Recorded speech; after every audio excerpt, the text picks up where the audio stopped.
ಎಲ್ಲರೂ ಹೇಗಿದ್ದೀರಾ? ಎಲ್ಲರೂ ಚೆನ್ನಾಗಿದ್ದೀರಾ ಅಂತ ಅನ್ಕೋತೀನಿ. ನಾನು ಕೂಡ ಚೆನ್ನಾಗಿದ್ದೀನಿ.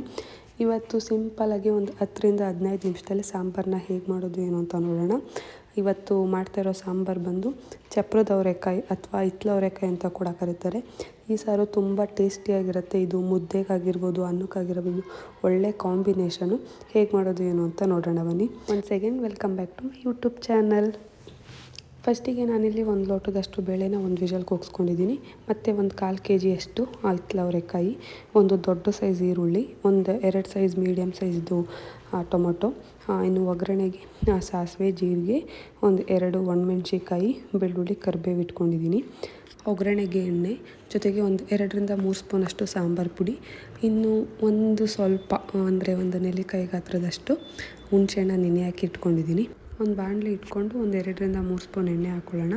ಎಣ್ಣೆ ಹಾಕೊಂಡ ನಂತರ ಎಣ್ಣೆ ಕಾದಿದೆ ಅಂತ ಅಂದ ತಕ್ಷಣ ಸಾಸಿವೆ, ಜೀರಿಗೆ, ಬೆಳ್ಳುಳ್ಳಿ, ಒಣಮೆಣ್ಸಿಕಾಯಿ ಮತ್ತು ಕರಿಬೇವು ಹಾಕಿ ಹುರ್ಕೊಳ್ಳೋಣ. ಒಗ್ಗರಣೆಗೆ ಏನು ಬೇಕು ಅಷ್ಟೆಲ್ಲ ಐಟಮ್ಸ್ ಹಾಕಿ ಹುರ್ಕೊಂಡ ನಂತರ ನಾವೇನೊಂದು ದೊಡ್ಡ ಸೈಜ್ ಈರುಳ್ಳಿ ತೊಗೊಂಡಿದ್ವು ಅದನ್ನು ಕೂಡ ಹಾಕಿ ಚೆನ್ನಾಗಿ ಕೆಂಪಗಾಗೋವರೆಗೂ ಫ್ರೈ ಮಾಡ್ಕೋಬೇಕು. ಕುಕ್ಕರಲ್ಲೂ ಕೂಡ ಮಾಡ್ಕೋಬೋದು, ಆದರೆ ಕುಕ್ಕರಲ್ಲಿ ಮಾಡಿಕೊಂಡ್ರೆ ಒಂದೇ ವಿಷಲಿಗೆ ಚಪ್ರದ ಅವರೆಕಾಯಿ ಫುಲ್ಲು ಬೆಂದ್ಬಿಡುತ್ತೆ. ಹಾಗಾಗಿ ನಾವು ಬೋಸಿಲೋ ಅಥವಾ ಈ ಥರ ಬಾಣಲಿಲೋ ಹೇಗಾಗುತ್ತೋ ಹಾಗೆ ಮಾಡ್ಕೋಬೋದು. ನಿಮಗೆ ಟೈಮ್ ಇಲ್ಲ ನಾನು ಕುಕ್ಕರಲ್ಲೇ ಮಾಡ್ತೀನಿ ಅನ್ನೋದಾದರೆ ಒಂದು ವಿಷಲ್ ಕೂಗಿಸ್ಕೊಂಡ್ರೆ ಸಾಕು. ವಿಷಲ್ ಬಂದ ತಕ್ಷಣ ಆಫ್ ಮಾಡಬೇಕು, ಇಲ್ಲಾಂದರೆ ಫುಲ್ಲು ಬೆಂದೋಗುತ್ತೆ. ಇನ್ನು ನೆಕ್ಸ್ಟು ಈರುಳ್ಳಿ ಎಲ್ಲ ಫ್ರೈ ಆದ ತಕ್ಷಣ ನಾನು 2 ಮೀಡಿಯಮ್ ಸೈಜ್ ಟೊಮೊಟೊ ತೊಗೊಂಡಿದ್ದೆ, ಅದನ್ನು ಕೂಡ ಹಾಕಿ ಚೆನ್ನಾಗಿ ಫ್ರೈ ಮಾಡ್ಕೊತಿದ್ದೀನಿ. ಟೊಮೊಟೊ ಸ್ವಲ್ಪ ಮೆತ್ತಗಾಗೋವರೆಗೂ ಫ್ರೈ ಮಾಡಿಕೊಂಡು ನಾವೇನು ಚಪ್ರದ ಅವರೆಕಾಯಿನ ಬಿಡಿಸಿ ಇಟ್ಕೊಂಡಿದ್ವೋ ಅದನ್ನು ತೊಳೆದು ಹಾಕ್ಕೊಂಡು ಮಿಕ್ಸ್ ಮಾಡ್ಕೊಳ್ಳೋಣ. ಚಪ್ರದ ಅವರೆಕಾಯಿನ ಬಿಡಿಸ್ಬೇಕಾದ್ರೆ ನೀಟಾಗಿ ನೋಡಿ ಬಿಡಿಸ್ಬೇಕು, ಯಾಕಂದರೆ ಒಳಗಡೆ ಹುಳ ಇರುತ್ತೆ. ಹಾಗಾಗಿ ನೀಟಾಗಿ ನೋಡಿ ಬಿಡಿಸಿ ವಾಶ್ ಮಾಡಿ ಹಾಕ್ಕೋಬೇಕು. ಇನ್ನು ನೆಕ್ಸ್ಟು ನಾನು ಚಪ್ರದ ಅವರೆಕಾಯಿ ಹಾಕ್ಕೊಂಡು ಚೆನ್ನಾಗಿ ಮಿಕ್ಸ್ ಮಾಡಿ ರುಚಿಗೆ ತಕ್ಕಷ್ಟು ಉಪ್ಪು ಅಂದರೆ ನೋಡಿ ಹಾಕ್ಕೊಳ್ಳಿ. ಮತ್ತು ಸಾಂಬಾರು ಪುಡಿಯೆಲ್ಲ ಹಾಕಿದ್ಮೇಲೆ ಮತ್ತೆ ಸ್ವಲ್ಪ ಹಾಕಬೇಕಾಗತ್ತೆ.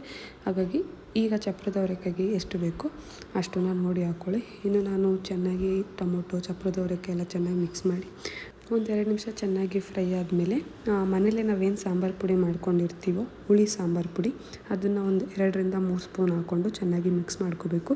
ಇನ್ ಕೇಸ್ ನೀವು ಸಾಂಬಾರು ಪುಡಿ ಇಲ್ಲ ಅನ್ನೋದಾದರೆ ಒಂದು 2 ಸ್ಪೂನ್ ಚಿಲ್ಲಿ ಪೌಡರ್, 2 ಸ್ಪೂನ್ ಧನಿಯಾ ಪುಡಿನ ಹಾಕ್ಕೊಂಡು ಚೆನ್ನಾಗಿ ಮಿಕ್ಸ್ ಮಾಡ್ಕೊಂಡ್ರಾಯಿತು. ಇನ್ನು ನಿಮಗೆ ಹುಡಿ ಸ್ಮೆಲ್, ಹಸಿ ಸ್ಮೆಲ್ಲು ಅಂತ ಅನಿಸುತ್ತೆ, ಅದು ಸ್ವಲ್ಪ ಕಡಿಮೆ ಆಗುತ್ತೆ ಫ್ರೈ ಮಾಡಬೇಕಾದ್ರೆ. ಅದು ಸ್ವಲ್ಪ ಕಮ್ಮಿ ಆಗಿದೆ ಅಂತ ಅನಿಸಿದ ಮೇಲೆ ನೀರು ಎಷ್ಟು ಬೇಕೋ ಅಷ್ಟು ನೋಡಿ ಹಾಕ್ಕೊಳ್ಳಿ. ಇನ್ನು ನಾನು ಇಲ್ಲಿ ಬೇಳೆ ಬೇಯಿಸಿದ್ದು ಕೂಡ ನೀರು ಇಟ್ಕೊಂಡಿದ್ದೆ, ಆ ನೀರನ್ನು ಹಾಕಿ ನನಗೆ ಎಕ್ಸ್ಟ್ರಾ ಎಷ್ಟು ಬೇಕು ಅಷ್ಟನ್ನು ಕೂಡ ಹಾಕ್ಕೊಂಡು ಚೆನ್ನಾಗಿ ಮಿಕ್ಸ್ ಮಾಡ್ಕೊಂಡಿದ್ದೀನಿ. ನಿಮಗೆ ಎಷ್ಟು ಗಟ್ಟಿ ಬೇಕು ಸಾಂಬಾರು ಅದಕ್ಕೆ ನೋಡಿಕೊಂಡು ನೀರು ಹಾಕ್ಕೊಳ್ಳಿ. ಹಾಗಂತ ತುಂಬ ಗಟ್ಟಿಯಾಗಿ ಮಾಡ್ಕೊಳ್ಳೋದಕ್ಕೆ ಹೋಗ್ಬಿಡಿ, ಅದು ಸಾಂಬಾರು ಆಗೋಲ್ಲ, ಗೊಜ್ಜಾಗಿಬಿಡತ್ತೆ. ಸೊ ಹಾಗಾಗಿ ನೋಡಿಕೊಂಡು ನೀರು ಹಾಕ್ಕೊಳ್ಳಿ. ಇನ್ನು ನಾನು ನೀರು ಹಾಕ್ಕೊಂಡು ಒಂದು 5ರಿಂದ 6 ನಿಮಿಷ ಲಿಡ್ ಕ್ಲೋಸ್ ಮಾಡಿ ಚೆನ್ನಾಗಿ ಬೇಯೋದಕ್ಕೆ ಬಿಟ್ಬಿಟ್ಟಿದ್ದೀನಿ. ನೀವೇ ನೋಡ್ತಾ ಇದ್ದೀರಲ್ಲ ಎಷ್ಟು ಚೆನ್ನಾಗಿ ಬೆಂದಿದೆ ಅಂತ. ಇಷ್ಟು ಬೆಂದರೆ ಸಾಕು, ತುಂಬ ಚೆನ್ನಾಗಿ ಬೆಂದಿದೆ. ಇನ್ನು ಎಲ್ಲ ಆದಮೇಲೆ ಲಾಸ್ಟಿಗೆ ನಾವೇನು ಬೇಳೆ ಬೇಯಿಸಿ ಇಟ್ಕೊಂಡಿದ್ವೋ ಅದನ್ನು ಕೂಡ ಹಾಕಿ ಚೆನ್ನಾಗಿ ಮಿಕ್ಸ್ ಮಾಡಿಕೊಂಡು ಇನ್ನು ಸ್ವಲ್ಪ ಹುಣ್ಸೆಹಣ್ಣು ರಸ, ನಾವೇನು ಹುಣ್ಸೆಹಣ್ಣು ತೊಗೊಂಡಿದ್ವೋ ಅದನ್ನು ಕೂಡ ಹಾಕ್ಕೊಂಡು ಚೆನ್ನಾಗಿ ಮತ್ತೆ ಒಂದು 2 ನಿಮಿಷ ಬೇಯಿಸ್ಕೊಂಡ್ರೆ ಸಾಕಾಗತ್ತೆ. ನಾವೇನು ಬೇಳೆ ಮತ್ತು ಹುಣ್ಸೆಹಣ್ಣು ರಸ ಹಾಕಿದ್ದೀವೋ ಸೊ ಅದೆಲ್ಲ ಚೆನ್ನಾಗಿ ಹೀರ್ಕೋಬೇಕು. ಹಾಗಾಗಿ ಒಂದು 2 ನಿಮಿಷ ಬೇಯಿಸ್ಕೊಂಡ್ರೆ ಸಾಕು. ಇನ್ನು ನಾನು ಆವಾಗಲೇ ಹೇಳಿದ್ದೆ ಸ್ವಲ್ಪ ನಾನು ಚಪ್ರದ ಅವರೆಕಾಯಿಗೆ ಉಪ್ಪು ಹಾಕಿದ್ದೀನಿ. ಇನ್ನು ನಾನು ಸಾಂಬಾರು ಪುಡಿ ಎಲ್ಲ ಹಾಕಿದ್ಮೇಲೆ ಮತ್ತೆ ಸ್ವಲ್ಪ ರುಚಿ ಹಾಕಬೇಕಾಗತ್ತೆ ಅಂತ.